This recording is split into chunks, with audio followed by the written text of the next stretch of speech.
करते हैं कि आप कुछ अलग लाएंगे, जैसे कि आपको पता है नीतीश कुमार जी भी रहे हैं हमारे मुख्यमंत्री, और मतलब आप क्या अलग दावा करना चाह रहे हैं? मैं जिस बिहारी फर्स्ट विजन के साथ मैं निकला हूँ, मैं मानता हूँ कि बिहार में चौमुखी विकास की ज़रूरत है।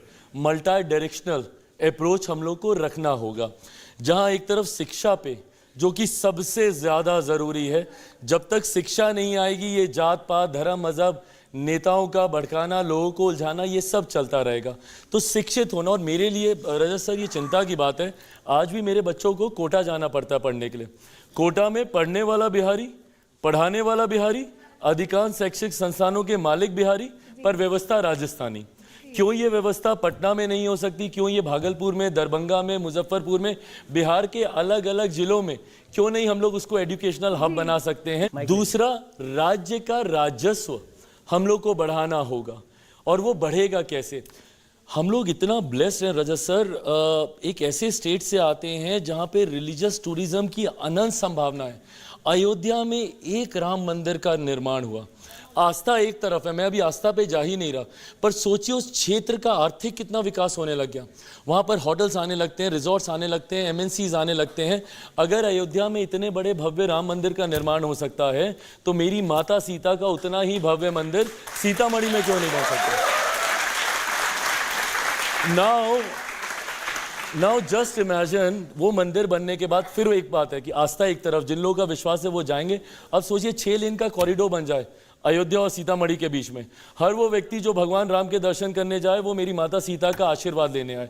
वहीं पे बोध गया है, गौतम बुद्ध की धरती, आप उसको वर्ल्ड क्लास सिटी बना सकते हैं, इंटरनेशनल टूरिस्ट वहाँ पर आता है। भगवान महावीर की जन्मस्थली है, लछवाड़ है, आपका वैशाली है, गुरु गोविंद सिंह जी की धरती, कितने सरदार समुदाय से सिख लोग वहाँ पर आते हैं वहाँ पर।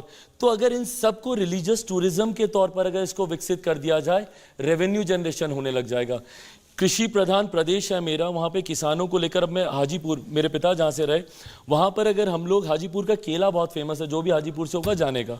हाजीपुर का वो केला डाउन साउथ जाता है तो केले के चिप्स बन जाता है, और उसकी अच्छे से पैकेजिंग, मार्केटिंग, प्रोसेसिंग सब होती है। अब यही प्रोसेसिंग यूनिट अगर हाजीपुर में लग जाए तो वहीं पे उस किसान के हाथ में ज़्यादा दाम आएगा, वहीं पे उसकी पैकेजिंग होगी, प्रोसेसिंग होगी, मार्केटिंग होगी। मखाना, आज की तारीख में प्रधानमंत्री जी ने उसको दुनिया में फेमस कर दिया। अब वो मखाने को अगर हम लोग वहीं पे उसकी पैकेजिंग करें, उसकी प्रोसेसिंग करें, मार्केटिंग करने लग जाएं, तो किसानों के हाथ में ज़्यादा पैसा आएगा। एक और, हम लोग आधा साल तो बिता देते हैं बाढ़ और सुखाड़ की समस्या में।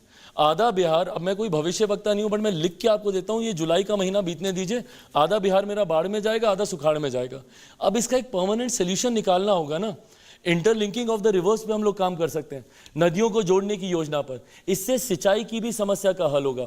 ऐसी जगह से पानी को डाइवर्ट करके उन इलाकों में हम लोग लेकर जाएं जहां पे सुखाड़ की समस्या है। तो ये कुछ ऐसी चीजें हैं जिसपे अगर हम लोग तत्काल प्रभाव से अगर हम लोग काम करने लग जाएं, तो बिहार को हम लोग वापस से उसी ग्लोरी में ला सकते हैं जिसके लिए बिहार जाना जाता था, उसी यूनिवर्सिटी के लिए। वहाँ पे हॉस्पिटल्स हैं, आप प्रखंड स्तर पे चले जाइए, पंचायत स्तर पे चले जाइए, नहीं है अभी भी व्यवस्था।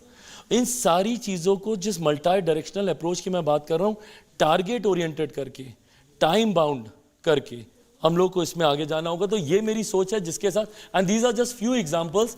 You ask me any question concerning Bihar की समस्या, I have a solution to it. मैं यहाँ पे समस्या सुनाने के लिए नहीं, समाधान देने के लिए हूँ।